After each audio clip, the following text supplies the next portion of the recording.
Good afternoon. Welcome to ERP selection and implementation. It doesn't have to be disruptive. And my name is Krista Lamb. I want to make sure that you kind of know where I'm coming from. So I am completely agnostic to the software. I'm from a manufacturer who recently put an ERP in place and just wanted to share some of the learnings. So please feel free to reach out to me if you have any questions, if you want any advice, if you're looking for any contacts. I am more than happy to help because I will tell you it is difficult to do it on your own. And just a little background on me, I grew up as a graphic designer, eventually decided that I wanted to be bigger in business, got an MBA. I taught at the Chesapeake School of Energy Business School and taught managing innovation and change. And then as far as selection and implementations have gone, I've done 3 different content management system implementations, one at the wholesale level, well, 2 at the wholesale level, 1 at the manufacturer level. I implemented web scraping and data transformation automation in a Fortune 500 wholesaler. I also did financial reporting and analysis softwares and data modeling in wholesale and manufacturing. And then I put in demand planning and PO automation in wholesale environments. And then again, the ERP evaluation, development, and implementation, both at the wholesale level and at the manufacturing level. So I feel like I have a lot of pain that I have gone through as both a contributor inside of an organization and the customer of the manufacturers who went through it. So I get the parts that are hard, and I just want to take an opportunity to have an open conversation. So stop me at any point with any comments that you have. I know that I would be happy to share with you who we ultimately landed on. Should you choose to want to know who we've interviewed, I'd be happy to share that. We do have someone in the house today that came. They are an ERP provider, so you're welcome to visit with them afterward as well. It's Acumatica. They're a good platform, not the one that we ultimately went with, but please do pick their brains while you have the opportunity. Yes? I'm also an ERP. Okay. Too, so we do manage. Awesome. So for those here who are thinking that this is something you're going to be doing, I recommend just having a brief conversation and getting to learn what their specialties are. So basically, the biggest problem that you'll ever hear about, if you've ever talked to any manufacturer wholesale ever, is we needed to upgrade the ERP or implement an ERP, and we couldn't ship a single order for and then insert a time frame. I've heard as little as 30 days, and I have experienced as much as 9 months. So that's problematic, and that can ruin your business. So basically, let's talk a little bit, what does an ERP do? Why would you need one?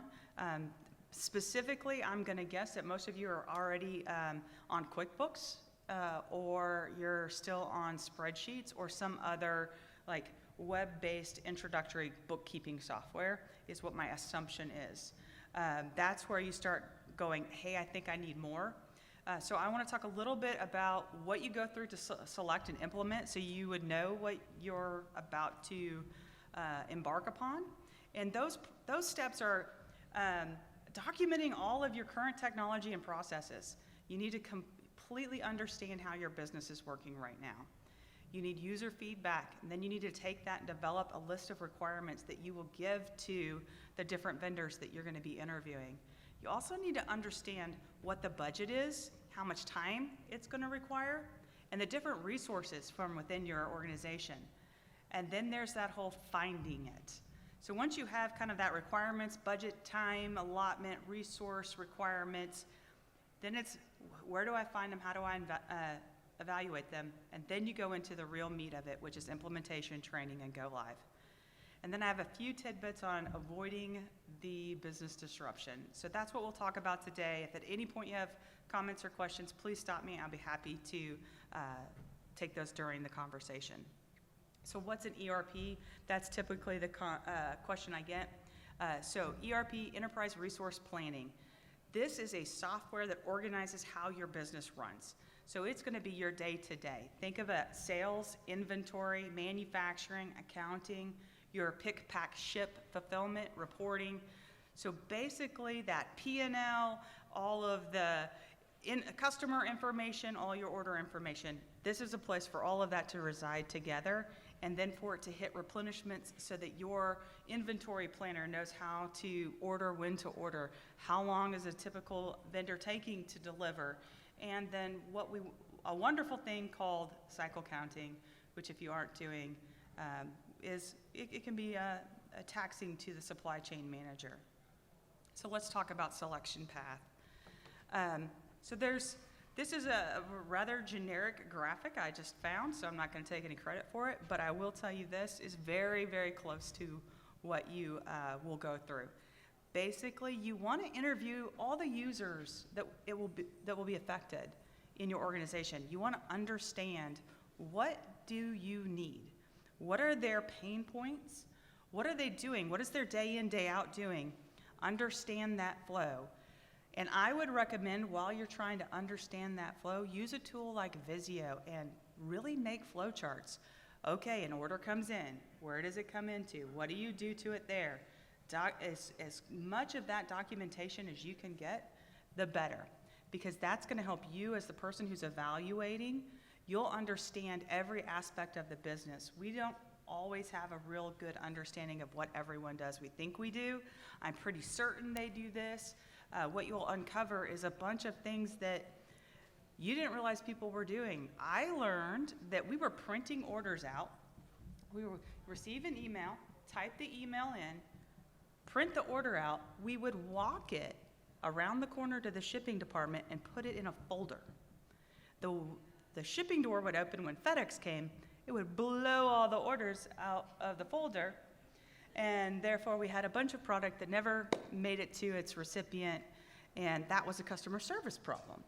So that's an easy fix, but I didn't know that happened. Who would have guessed that's how that happened? So really ask all the questions down to, so how does that go there? You have a question? Yeah, how long did that process take you? How big of a team did it take to do that? I did it. And so how our business does things is we look at quarters, and we do projects by quarter. So I took 1 quarter project, so a 3-month project, and in that time, I set up interviews with every user or every subject matter expert in the building. And I said, talk to me like I'm a 3rd grader, explain to me your job. And while they were talking, I would write down, okay, so you take this from so-and-so to so-and-so. And then I would clean that document up and take it back to them and say, is this what your day in, day out flow looks like? And then they could tell me, yes, but I forgot to mention this, or yes, but I forgot to mention that. And then I would say in that conversation, what do you love about the current process and system? What do you hate about the current process and system? What do you wish you could do that you can't do? Then after 90 days of going through every different department in the building, then I went back, I took another quarter, and I said, okay, I'm going to survey everybody. I took all that information, compiled it together, and I asked 20 questions to everyone in the organization with some preloaded answers and then a place for them to write in whatever they wanted. They could select as many of the hurdles or wishes as they wanted in the survey. And then it came back pretty unanimously what people wanted. And that let me put together that requirements document. So once I had this great flow chart of every single department in the building. Then I had requirements for every single department in the building. Now I understood, okay, here's where we are. In the midst of that, I said, I also need to understand how old all these computers are. I need to understand where we are with servers, because there's a couple of options. Do we want a cloud-based ERP? Do we want to buy servers? Do we want to buy the software once? Do we want to pay a software as a service? I mean, there's so many questions to ask, and you kind of have to start asking those questions and preparing leadership too for how much money are you willing to invest in this? Because that's a thing. If you're on QuickBooks today, if you're doing something that's more bookkeeping friendly, you're gonna have some sticker shock as an owner or a board member or a senior leader. I had the privilege of spending a lot of money on software and other businesses, and so I was able to prepare them like, hey, you realize this is gonna cost us a lot of money, and you realize that we're gonna have to shut the business down for a few days to make this transition. Does that answer the question?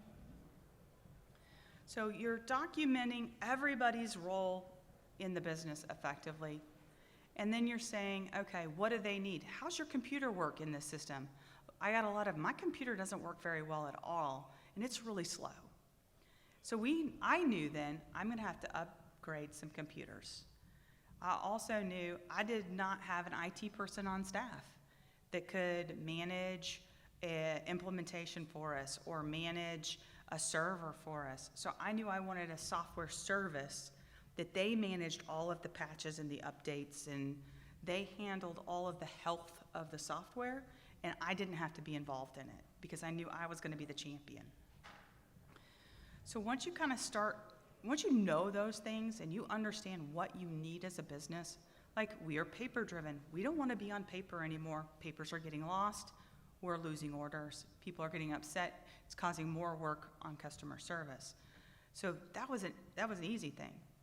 Then it was, how do I find an ERP system to even begin to know what to do or what to look at? So you start Googling things, watching a lot of videos.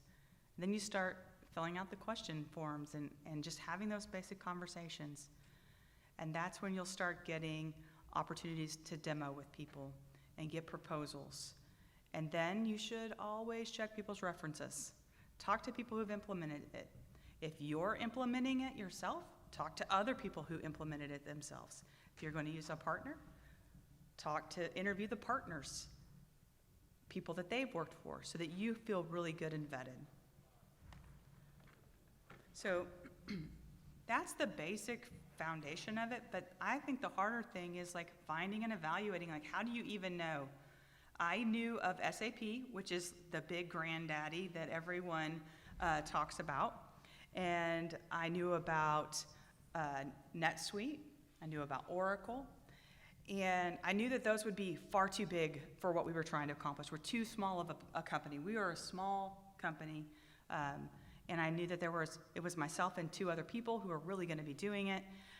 How do we find something that's friendly for a small company? So you start Googling, like, QuickBooks versus was what I started on, because we were on QuickBooks. And like, I needed QuickBooks, and I needed to be able to create POs, and I needed to be able to cycle count.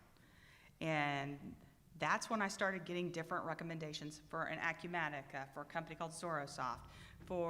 There were 3 or 4 other ones that came up that were in this like mid-tier between what I would call, QuickBooks basic business and then a full-blown, like you probably need developers on staff. I knew we didn't want to do anything that would cause us to have any development in the software. I wanted software that worked out of the box. We had no custom code. I didn't want to pay for development time, and I didn't want custom code to break. So those were things I knew. And so then you start to look at comparison contrast tables, which they're all over the internet. And I would say you just start going in. You go to YouTube and type in like NetSuite implementation, and you're going to get a ton of feedback. I spent a lot of Saturday nights watching YouTube videos on how these different software works. And then I would go and I'd do the demo, and I'd listen to what the salesperson said from a kind of informed place, and that was helpful. And then I would do a second demo. So I did me the first time so that I can kind of see, do you check the boxes? The second time I brought in the subject matter experts. I said, hey, I want you to check out this software. I want you to ask them tons of questions, because they're going to have much more specific questions than I have. And we were able to say, hey, this is not a great fit for us based on the user feedback after the demo, saying, I don't like how this one went. I liked how this one went, and here's why. And you can start to compare and contrast those notes, and you'll start seeing that you should feel comfortable to say, hey, my sales rep, they didn't like this part that you were showing us because it looked harder or whatever. Don't be afraid to push on these folks, because they're going to go back and say, hey, guys, this customer isn't liking how this works. Is there a different way or a better way? A lot of times they aren't necessarily the subject matter expert. So highly recommend those things. Can I, Absolutely. so So there's a site called g2.com that has evaluations of all kinds of software by users, not by the vendors, but the people who are actually using the software. And then you can compare different softwares that you're looking at and Right. our customers that found Yeah. that helpful. Thank you for that. So really, when you start to look at, then you've kind of decided, okay, we're going to do this. We do need to do it, and we've gotten down to where we have one or two options of software that we're interested in. There's really two paths to implementation. There is self-implementation that I highly recommend a very experienced IT resource, and you have your business subject matter experts and probably a project manager to do that, or an executive champion. Then there's the implementation partner route, where that's typically somebody that the ERP is already vetted and they typically use to help people onboard onto their software. And I highly recommend having an executive champion within your business. Those things are important because that executive champion is going to help you push through the hurdles and the roadblocks. Everyone has different agendas and different thoughts. Everyone thinks things are going to work a certain way that maybe don't necessarily work that way. I told you about the web scraping and automation tool. It was called Kapow. And everyone in the business goes, oh, we'll just have Kapow do it. Kapow can get it done. It didn't matter what it was. They just knew that Kapow was going to be the answer. What they didn't realize was the hours and hours and hours of training that you had to do with this tool to get it to do anything, and it wasn't a quick fix. But that happens in ERPs too. Oh, it is going to save the day. We are going to have way less work. The truth is some of your departments and areas of your business are going to end up with more responsibility within the system than they ever had before, others with significantly less. Sometimes there's just a shift of work because it makes sense with the way that the system, that software is set up, and typically these softwares are set up based on best business practices. If you've come up in an entrepreneurial business, that can be shocking because our company didn't understand, like, why can't we ship and manufacture at the same time? And we had to explain, like, that's not best practices in anybody's business. And what we need to do is move that manufacturing to a different part within the process. And so there is going to be a little bit of reorganization and changing of how you do your daily day-to-day.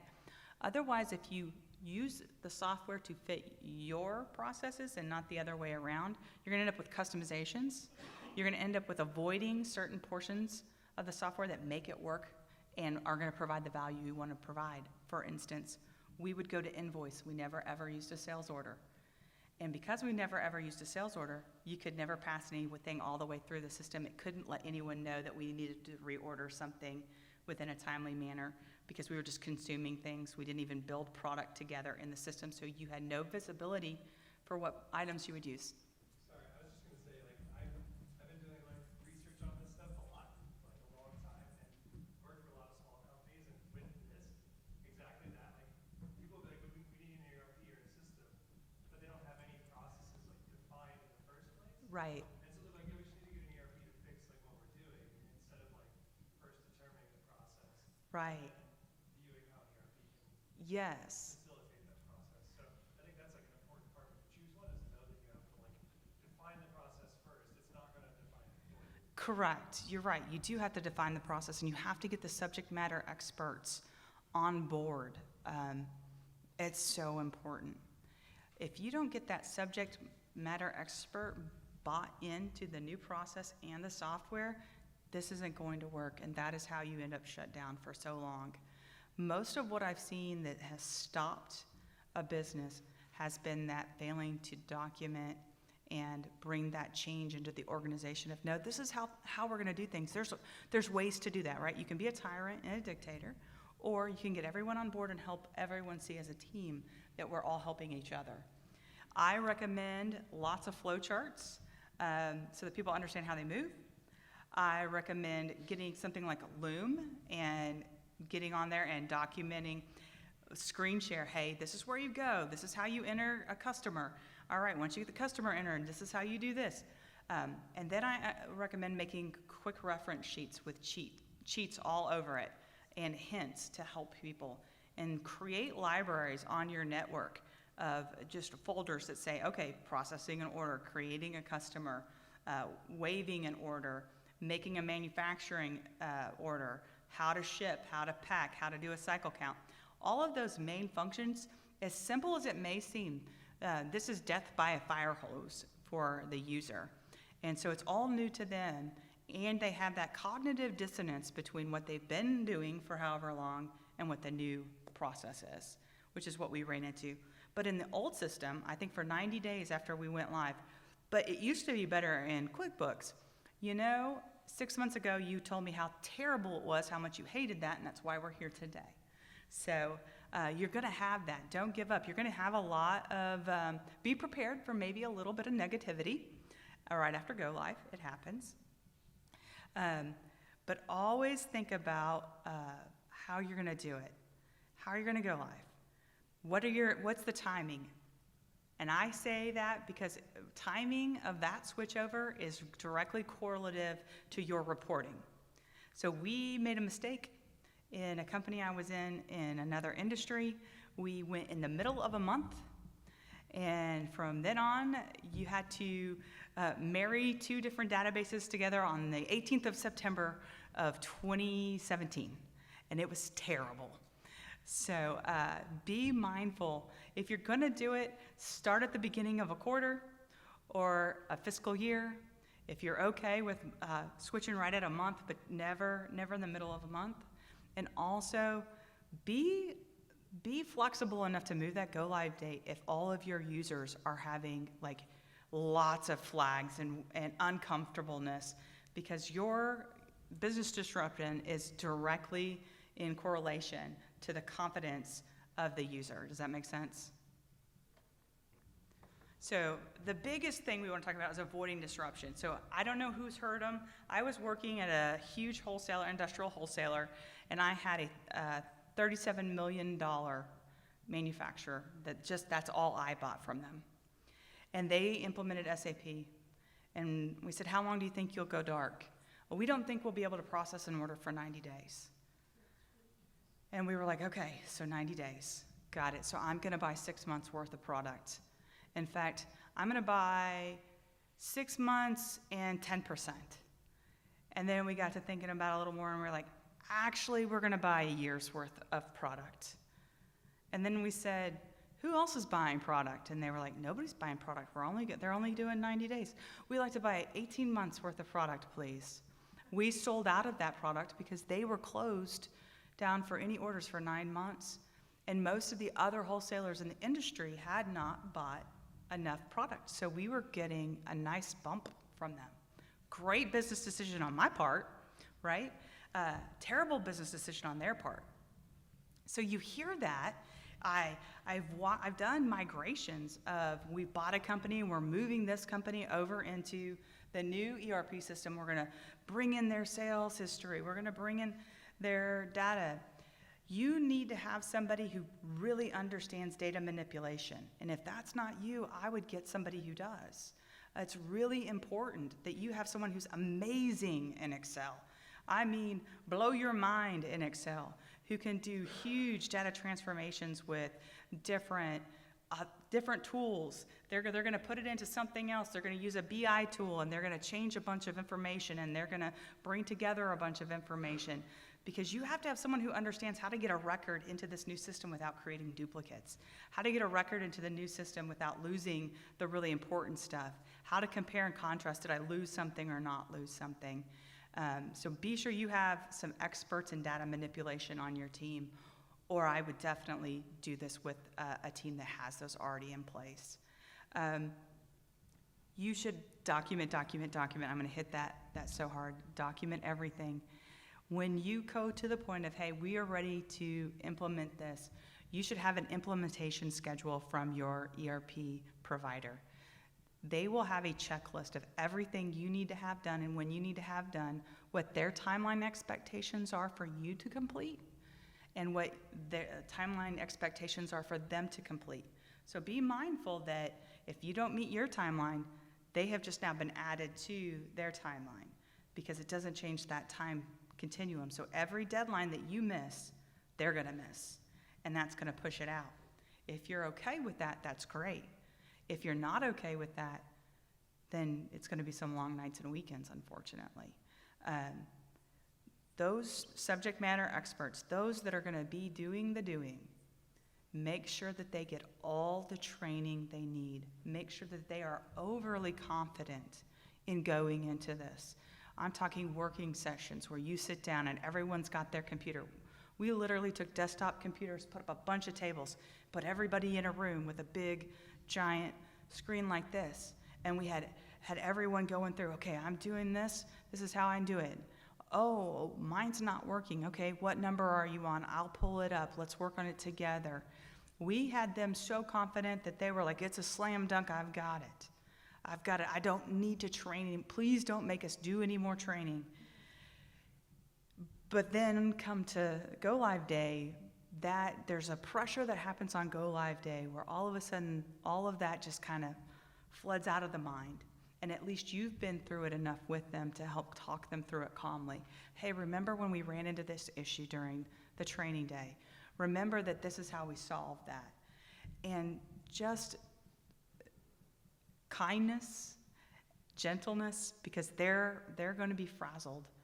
Their whole apple cart got turned upside down, and all of a sudden it was they never wanted this software, right? They never wanted this. Why can't we just go back to the old ways? You're laughing because you know I'm telling the truth. I've been in that meeting. And I've been in that meeting about a dozen times with different companies, and it's not fun, right? Because you're going to take the heat because it was your choice. But give it 90 days. Don't let them talk you out of it. Don't switch back over. Don't go, okay, it's just okay. The only consideration I've ever done for that is, I tell you what, we can run both systems then. No problem. You absolutely can use that old system. I just need you to enter every order twice. It is amazing how quickly they are really happy with just using the new system. But we did. For a week and a half, we did every order twice, and all of a sudden it was like, oh, this is really terrible. I don't like this other system. I forgot how bad this was. I'm like, okay, well, cool. Are we ready to switch over full time? Yes, I'm ready to switch over. Please stop making us enter it twice. I was like, I didn't make you. You wanted to, right? And just going back to that, just test, that whole double entry thing, that let us test how everything worked appropriately. They had that comparison contrast. Let's test how it works. Let's test how this works. Hey, I don't know how many times I've heard, Krista, it doesn't work that way. It won't work that way. Let's just test it out.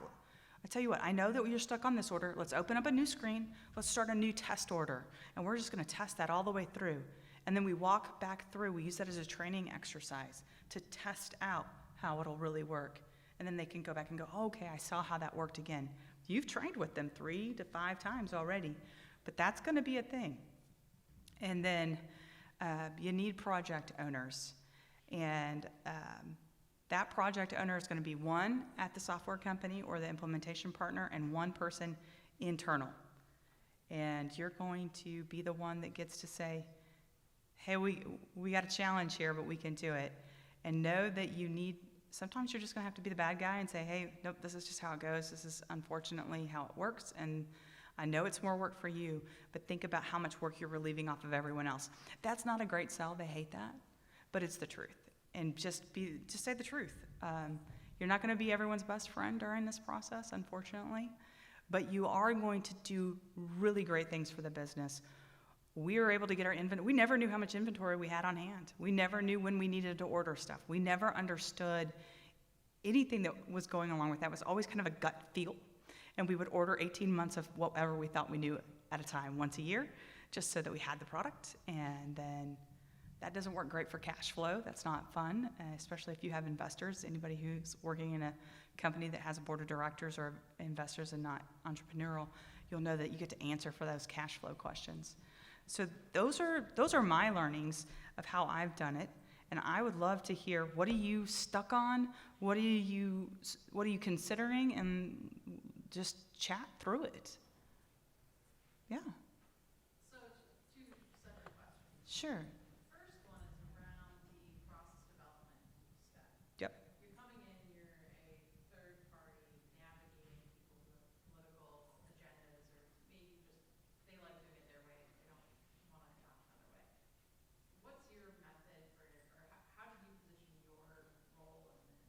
So I'm never a third party. I'm always been a part of the organization. So my experience comes directly from being one of the stakeholders that was sitting at the table within the organization, employed by the organization. So what I meant by third party is if you have two parties, say, So you have two people. different departments. Right. So and then I'm not in those departments, which happens a lot in the roles that I'm in now. So basically what I'm trying to do is say, okay, let's meet together and let's do some give and take. And let's talk about being a team and how being a team is important. And let's talk about, is this a resource issue? Is this a motivation issue? Is this I got my feet dug in issue? And it's going to be all three of those at some point or another, depending on who's in the room, right?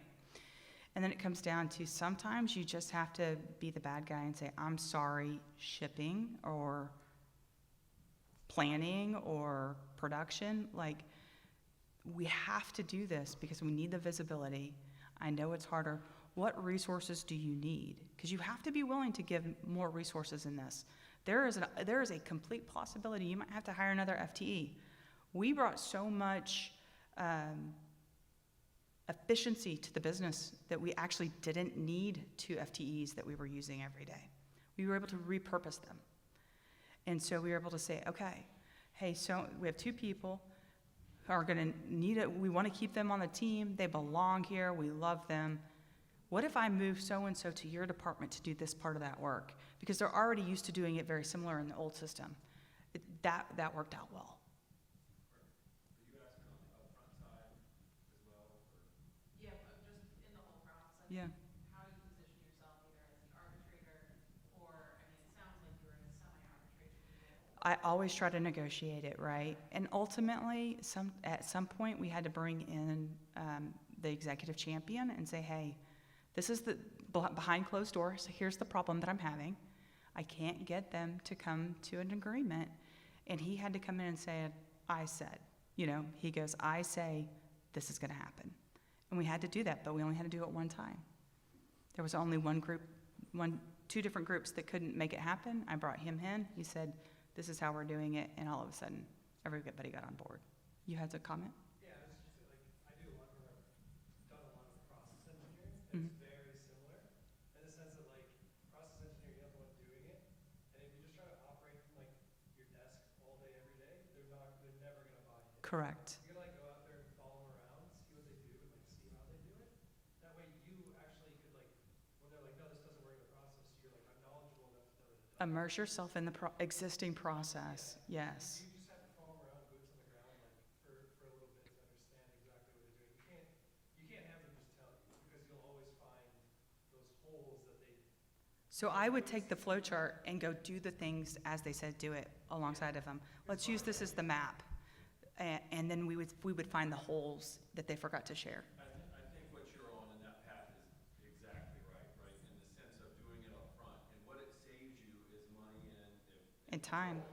Yeah. It saves you in the long run because you can come to the table educated with what you guys are doing today, right? Right. There'll be discussions. No, we don't do that. No, we do it this way. No, we don't.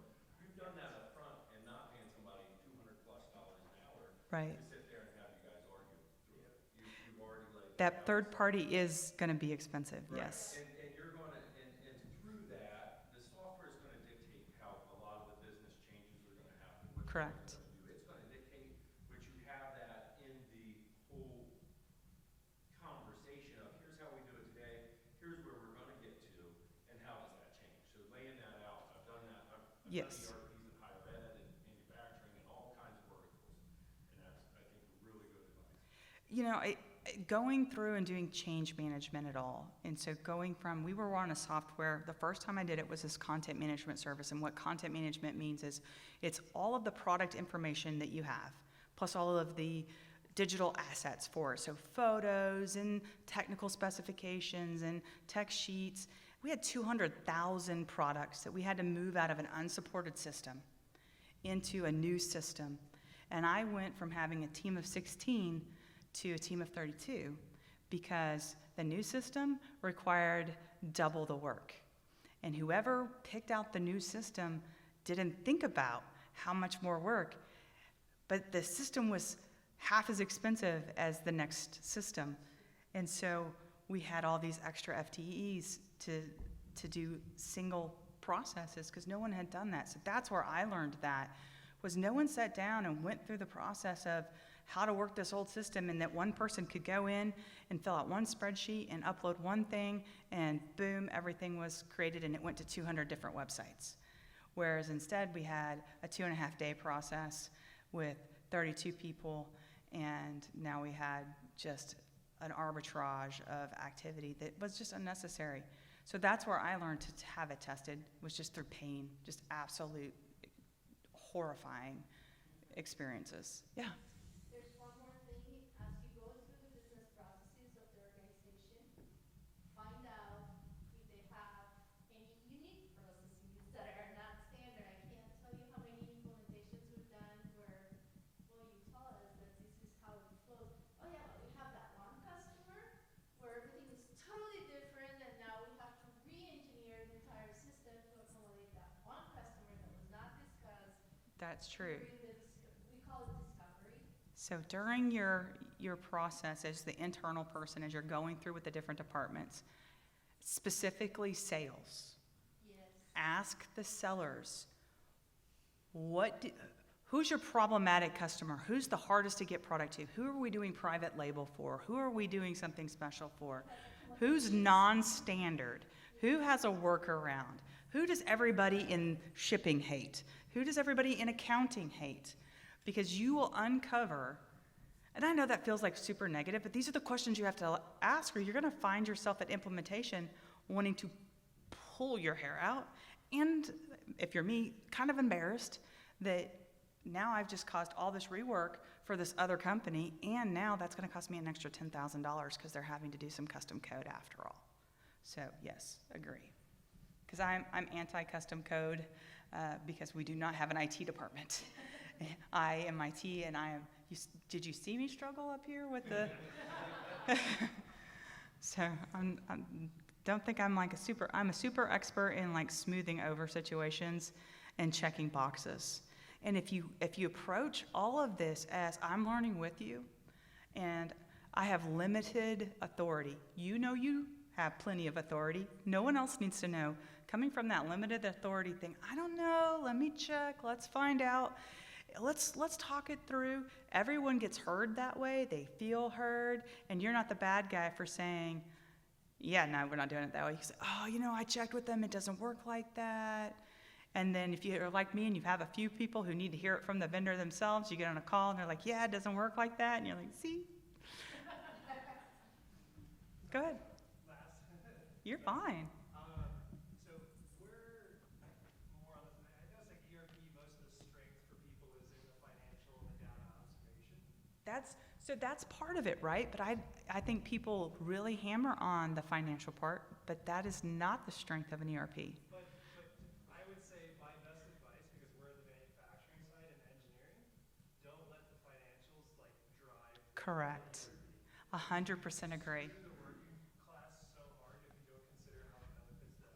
Correct. That's the best way of doing it buy-in is go see how it helps the people on the floor. And Yes. finding things. So let's talk about that. I think it's a really good point. Let's talk about that a little bit more, because I think you bring up a very valid point. So what he was saying is that don't let the financials and the reporting drive all of the activity of the ERP. You should really let processes and the people who are working through it drive what the ERP accomplishes. So my background, remember you got to think MBA egghead, right? So I didn't care how it reported out. Like, I don't need it to do anything special. I need a flat file, and I can make us all the reports all day long. No big deal. What we need to make sure is that the business can run. The business can report all day long. It's that day in, day out of, can we manufacture? That was our biggest thing. Is like, people were literally picking. We have one supervisor in the production floor, and out of his just being around for 16 years, he just kind of knew how much of everything needed to be made into final goods. None of that was documented anywhere. So that's great. And by the way, we're not the only ones like that. I just want to say we're not the only people like that. But it's just our secret. Don't tell anybody. But it's not any of you, though. None of you are doing that. But so you do it on purpose. Are you from? Tell me where you're from. It's just a little shop out in Arizona, but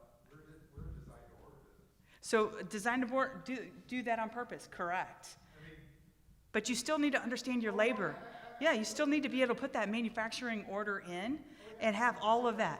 Exactly. And that was one of our needs, is because we have half of our inventory was built to final goods, half of it built to order. Not a lot of ERP systems handle that well, and they don't like that. And so you have to figure that out, and you have to be able to balance that. We have to be able to do both. And that was a deal breaker. And being able to have that supervisor be able to see how many things we're selling and see trends and know that, okay, in the summer, I really need a ton of these parts because those are the people who are racing in the summer, and that's typically Mustangs and Camaros. We're going to make a ton of that stuff. In the winter, we won't make as much. I mean, especially for like build to order stuff. Build to order, yeah. If you have like a bill of material, then you can see like a where used and know like. Where used is incredible. Maybe we don't need to order M5 by 22 when we have a million M5 by 20s and it'll work fine. Like, Right. that'll save you a lot too, that kind of thing. Yes. And then also if you have like material lead times and stuff, it'll actually give you your like Gantt chart of what your actual appropriate lead time is to get. Correct. That was game changing for us. So we went from having a full-time supply chain manager to being able to have her on contract. Because she was like, I want to go to contract because I don't want to leave here, but you don't have enough work for me to do every day. Kudos to her for not just like pulling down a paycheck, but she was like, it's not near as hard as it used to be. Being able to know when you need to cycle count something because, well, the ERP said we had 158 of these, and I went over to the bin and there's 6. Like, that's important, and that matters, and understanding how long it's going to take to get here. And that might change whether you air flight something, or you run down to McMaster Car and get something, or you go over to the local machine shop and you have them add to your bandwidth. I mean, it helps you with your business decisions. And we have better visibility to our margins because we know how much labor is for every different part, which is not something that we could have done before. So there's a lot of benefit to it, but primarily it should be in your operational and business processes. I think in today's age, the financial system, for any decent application, the financial system is just there. It's all the same. So there's a thing called generally accepted practices, or generally accepted accounting practices. It's called GAAP. They teach it to you in every business school, and every single financial module operates the same. And it will all have the same P&L, and it will all have the same ability to do categorization and chart of accounts. So that's not really what you're buying the ERP for. You're buying it for the business processes and operation processes that it'll support. Well, the benefit of it is that you don't have to have like a QuickBooks to MRP easy integration. Right. To web integration, like. Oh, we did that too. Okay, so let's talk about that. So we had QuickBooks, and QuickBooks, like, woo, QuickBooks. And then we were like, but I don't like how it does any of the reporting, so we need Domo, which is a great plugin to QuickBooks to let you report better. Oh, but we also need better BOM control, so we need to get Fishbowl. So now we have 3 pieces of software to manage, and I'm IT. So it didn't go well. And I said, hey, let's do something that's all integrated and has support. So I know this is not the most fun topic on the planet. I appreciate you, everybody hanging in here with me. Any other questions that you might have? Go for it. Another one. Yeah. We talked through go live. What about post-implementation? Support. Excellent question. Excellent question. So I would tell you that you need to be on the front side thinking about what kind of support you want. So I knew that because I do not have sophisticated understanding of servers and putting in, I knew that there had to be like patches and different things that have to happen within these softwares because they find different things and need to fix little bugs and stuff. I didn't want to be doing that. So I wanted the support that would support the actual functionality. I also wanted the support that would support our users' questions because I didn't want to be the one that was getting a message every 10 minutes of, hey, Krista, this doesn't work, or hey, this doesn't work, or how come this won't load? And basically, they just needed to refresh their screen. I wanted someone else to answer that question. And so I bought a support ticket package. So we have a ticketing system, and the person can go in and they can be like, my name is Mark, and my question's on sales orders, and I need to know how to put a customer on a sales order. Mark, you ask that question every day. Hey, not a problem, because they just have like a little response that comes through that they use through their ticketing system, that then they're getting what they need immediately, and I'm not having to stop what I'm doing to get it done. So having that support was really, really important to us. If you already have that built into your business, you don't need to pay that few $100s a month. So it just kind of depends on what you need as a business. I knew that we weren't going to hire an internal IT team. We have outsourced IT that handles all the networking and computers. So I needed to have someone who was outsourced from that company to be able to handle all the questions and things like that. So for like our software, it comes with support. You're Yeah. not buying any additional package. Yeah, there you go. But then we have different levels of support, right? So you can have during the day and week, you can have 24/7 and things like that. But depending on what you're running and what your business manufacturing now, you know, if you're a 24/7 business, then you have support 24/7. Yeah, and I think the question is also on the change management side. So Yeah. post-implementation. Post-implementation, and now we're like making sure we're following the processes, making sure we're doing the things correctly. I really babysat it for 90 days. I said, hey, I don't feel comfortable just as my contributions to the organization of just saying, okay, let's just see how everybody does, because that is not how it works, right? So I did a lot of watching things. I would check the orders. I would make sure that they were flowing through the system properly. Every single day, I'd go to every single user and say, how's it working? Are you getting stuck anywhere? We have a team messaging system within the company. I created a team for the ERP team. So anybody who was a user is in that. So they can say, hey, I'm struggling with this. And they're really good. They were already really good about putting questions in those kind of teams. They were used to that. So it made it easy for them to go, oh, I'll just go to this team about the software, and I'll just say, hey, I have an order stuck here. What do I do? And they were able to help each other. I was able to watch how it went down. I could go check on them. Hey, did you get what you needed? Did we figure it out? I had a guy the other day who said, I can't figure out how, on every single line item, how to change the ship date. We've been using this for 18 months, and this was like Tuesday. And I was like, oh, there's a button right here. He's like, I press that button all the time. I said, but if you press this little arrow next to it, you can do apply all. And he's like, I didn't know that existed. I had never seen that before in my life. I'm like, I showed it to him last month. I showed it to him the month before that, and the month before that, and the month before that. I mean, it's like a new surprise every month. So you're gonna kind of have to just hang out with your folks and be a part of the process, and let them know that you're gonna suffer with them, right? Oh, you know what? I don't know how to fix that. I do recognize it's a problem. Let me send the message directly to my contact. I'll CC you so you can see what's going on in the background. Keep them aware. The more visibility that you're willing to give the stakeholders who are actually working in the software as you're working through problems, so that they can see that you're working on their behalf and you're championing them for them, the better their attitude's gonna be. When we kept them out of the loop in some of that content management stuff, those people were so mean and so bitter about it. Executive wanted it that way, but then that just kind of put me in this weird flux of like, don't let them know anything's going on, super secret. We're like just really, like, no, everybody needs to know so that everyone can understand what the challenges are, and all of a sudden you aren't hiding anything. It's seeing behind the curtain and realizing that Oz is like this funny little man, right? It's not that interesting anymore. And all of a sudden they're like, she doesn't know anything different than we know. She's just getting us questions. So then they have confidence that you're there to help them. And you being their biggest asset is part of how you keep those disruptions from happening. They're more likely to tell you that there's something happening that's causing a problem that way. Did you see, like, at a certain point after implementation, general buy-in where people were then asking for additional features or coming up with ideas? Like, was there a wave that shifted? Yeah, and I would tell you in every software implementation, and you gotta think I've done, I don't know, 10 or so, it's about the 90-day mark. It really does take about 3 months for people to really get comfortable. That change management process of, you're gonna have that first few weeks of they're gonna have all of a sudden this amnesia of every problem that they ever experienced. And it was so much better, and I mean, it was painful to sit in those meetings, and I did like a weekly meeting with everybody until it just made no sense to do anymore.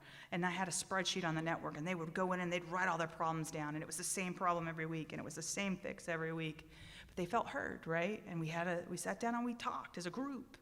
And so at some point, you're managing emotions and you're managing the stakeholders. And I think that's the biggest part, as an internal person, our responsibility is to our people. Like the people is our biggest thing. Anybody can go make the doodad that we make effectively. It's the people who we're working with that we want to keep in place, keep happy, and get their buy-in. And each group is going to be different.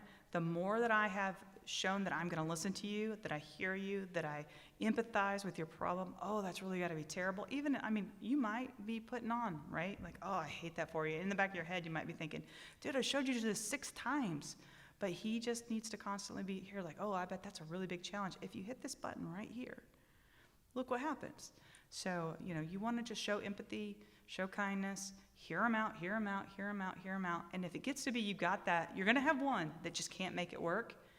Now you need to bring in kind of their supervisor and do some remedial training and things like that. There's going to be that one. Maybe they aren't going to make it through this part and they'd be better suited in this other area of the business. We did have that. That person is absolutely thriving now.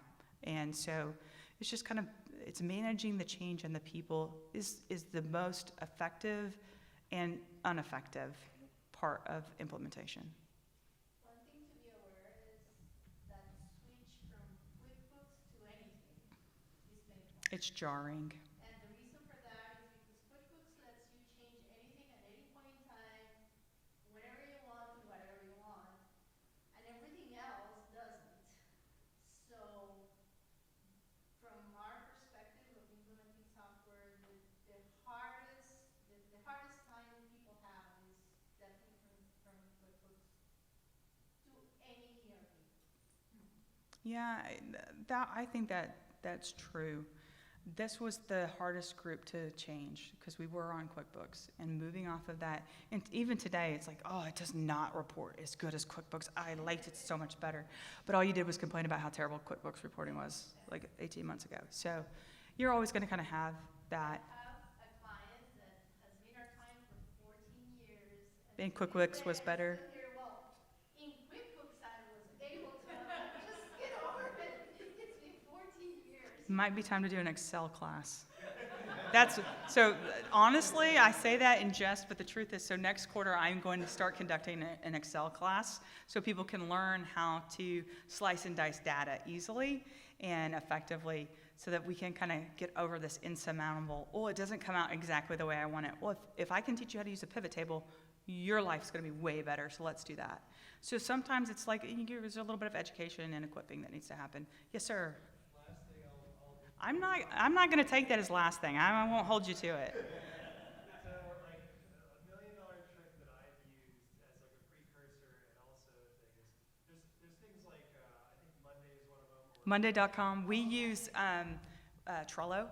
Yeah, or I use ClickUp. Uh-huh. It's just a GUI over a pivot table. Yeah. And everybody loves it because Yeah. they don't understand what's going on in the background. Yeah. Like, I can just drag this and oh my gosh, that is all useful and like Yeah. I can view it in different ways. So if you ever want like a quick and dirty intro to that kind of stuff, Yeah. just use one of those and like Yeah. see how it works. And Yeah. then people can kind of understand how this work as a system. I created a scorecard that sits on top of a flat file, and we just update the flat file. And they get it once a quarter, and that's all they really need, turns out. So, yes, sir. For a small company, besides just Google searching or, you can Google things in different ways, is Yeah. one good place to go to look at different options when you're wanting to go from QuickBooks to the ERP system? There's a ton of places. So you do the top 10 here, Yeah. top 10 there. Is there actually just one solid place to look to go get some options? Not a solid place, no, because everybody has a different lens through which they're looking at it, and everyone has a different way in which they need to consume information. And the majority of those are paid for. Yes, most of them are, yeah. Most of them are what? Somebody's paid to be put up, top 10. That's why I recommend G2 because G2 is the users, people like you that go. I would be happy to give you a list that I ran through that I'd recommend checking out for a small business. And for those of you guys that are looking, obviously they're Acumatic, I'm with Appian, we're here at PRI to support you guys, so we would love to talk to you as well. Yeah, so, 1640. yes, sir, in the blue.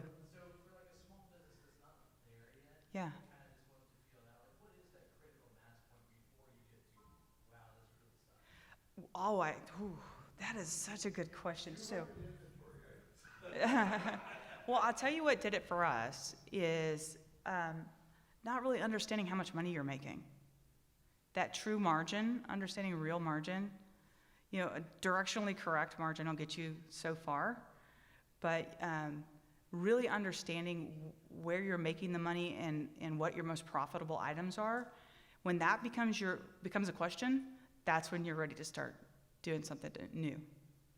Something you can do is start looking at, and I'm just gonna, without knowing anything about your business, if you're shipping stuff and you're shipping the wrong stuff, start tracking how much is it costing you to reship over and over the wrong, the orders that go out wrong.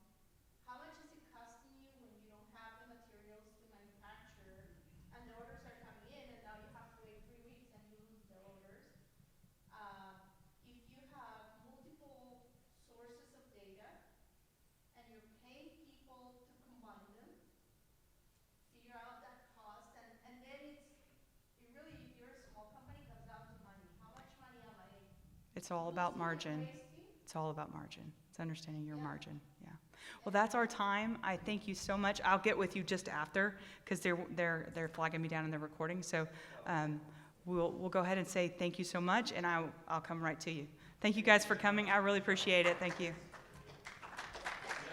Thank you.